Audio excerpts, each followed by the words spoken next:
আমার এক বন্ধু লগে করি হতে ময়মনসিং আইছিলাম, তাহলে আমার বন্ধু আইছেন হ্যাঁ কলেজের কামে, আমি আইছিলাম আমার কামে, তাহলে আমার বন্ধু বাইরে উঠে মারি দিচ্ছে 50 টাকা সিনজিতে মারি দিচ্ছে। হরে আমি আর 50 টাকা কইতে দেয়, যে চিন্তা করলাম একটু কম লাগবো, যারা ট্রেন দেয় ঘুরে ঘুরতে আমগা। হরে ময়মনসিং স্টেশনে আইলাম, স্টেশনে আয়া যারা ট্রেনে লাগে অপেক্ষা করতেছি, উঠু ওরা ওরা ট্রেন হুইসেল মারে, মনে করি এই বুঝি যাইরা ট্রেনটা হয়েছে। ইন্ডিয়া আতারে ফাতারে দৌড়তাছি যে ট্রেন কোন সময় আইবো, যারা ট্রেনে এরে হারে জিগাইতেছি, কাম হইতেছে না।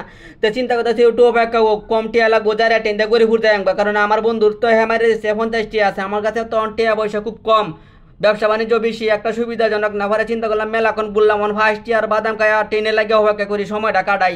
ওর মামারা কইলাম ফার্স্ট ইয়ার বাদাম দিন, হ্যাঁ ফার্স্ট ইয়ার বাদাম দিল, বাদাম টাদাম খায়া চা বাইতাছি আর চিন্তা করতেছি যাইরা ট্রেন দিহি কোন সময়। পরে একলা কইতাছে, বন্ধু কইতাছে কই তুই, আমি কইছি আমি স্টেশন করে রয়েছে যাইরা ট্রেনে লাগিয়া।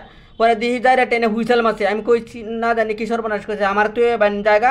পরে গিয়ে দিহি না হুইসেল মারে খাড়ি রয়েছে, একটু অপেক্ষা আর কি ডর মধ্যে আছে, যাত্রীরা যাতে হাল মারে তাড়াতাড়ি উঠতে হরে।